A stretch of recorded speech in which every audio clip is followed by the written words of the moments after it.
বিশ্বনবী বলেন লিকুল্লি নবীন দাওয়াতুন মুস্তাজাবা, প্রত্যেক নবীর জন্য একটা করে দাওয়া মুস্তাজাবা আছে।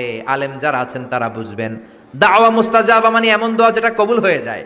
দোয়া করলেই, কথা বলেন, দোয়া করলেই কবুল। এরকম দোয়া রব্বুল আলামিন সব নবীকে একটা একটা করে দিয়েছেন। ওই দোয়াটা করলেই সেকেন্ডের মধ্যেই কবুল করে দেয় কে? আল্লাহ। সব নবী ওই দোয়া দুনিয়াতেই করে ফেলেছে। বিশ্বনবী বললেন লিকুল্লি নবীন দাওয়া মুস্তাজাবা, সব নবীর জন্য একটা স্পেশাল দোয়া আছে, দাও বিহা, যেই দোয়াটা নবীরা দুনিয়াতেই করে ফেলেছে।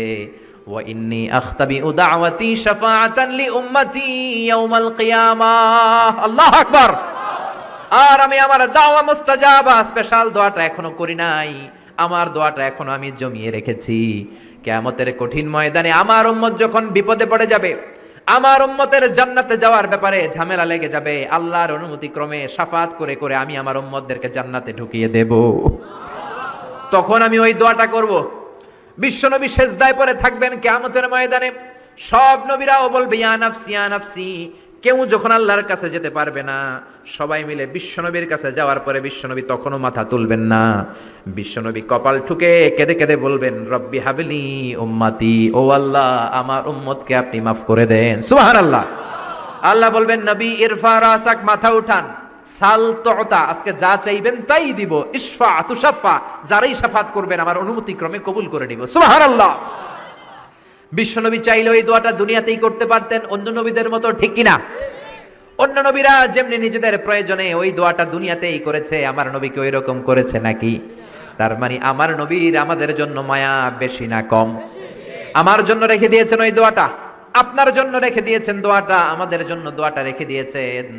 আমরা যখন কিয়ামতের ময়দানে বিপদে পড়ে যাব, বিশ্বনবী দোয়া করে করে আমাদেরকে জান্নাতে ঢুকিয়ে দিবেন, ঠিক কিনা? বিশ্বনবী দুনিয়াতে কম আঘাত সহ্য করেন নাই। যেই লোকটার বাইরের চামড়া থেকে রগ দেখা যেত, রগের ভেতর দিয়ে যে রক্তগুলো দৌড়াদৌড়ি করে সেটাও দেখা যেত। সুবহানাল্লাহ। পৃথিবী এত সুন্দর মানুষ দেখে নাই। ওই লোকটাকে পাথর মেরে মেরে তায়েফের ময়দানে রক্তাক্ত করা হয়েছে 3 বার। আমি দেখে এসেছি এবার জায়গাটা। একবার আহত হলেন, আবার উঠলেন, আবার পাহাড়ের কাছে গেলেন, আবার মারা হলো, আবার পাহাড়ের ওই পাশে গেলেন, আবার মারা হলো। 3 বার পাথর মারা হলো।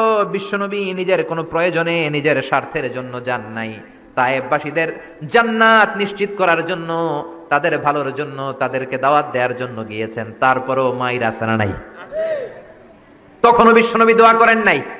ওই দিন যদি দোয়া করতেন আল্লাহ তায়েফবাসীদেরকে আপনি শেষ করে দেন, সেকেন্ডের মধ্যে পুরো তায়েফকে পাউডার করে দিতে পারতো কে?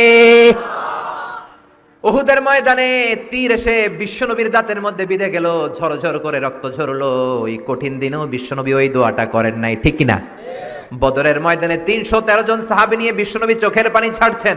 আবু বকর বলেন ইয়া রাসূলুল্লাহ, ইয়া হাবিবাল্লাহ, মাথা উঠান, আপনি এমন ভাবে দোয়া করেছেন আমার মন সায় দেয়, আমার মন বলে আজকের দোয়া আল্লাহ ফেরাবে না, ওঠেন।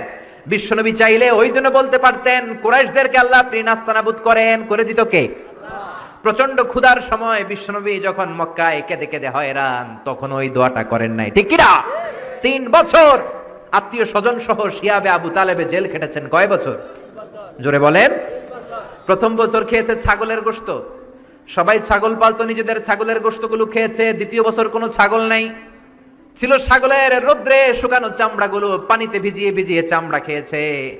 তৃতীয় বছর ছাগলের চামড়াও নাই, কি নাই? তৃতীয় বছর ছাগলের চামড়াও নাই, ছিল গাছের বাকল, গাছের পাতা। শিয়াবে আবি তালেবে বিশ্বনবী গাছের পাতা খেয়ে, গাছের চামড়া খেয়ে জীবন ধারণ করেছেন।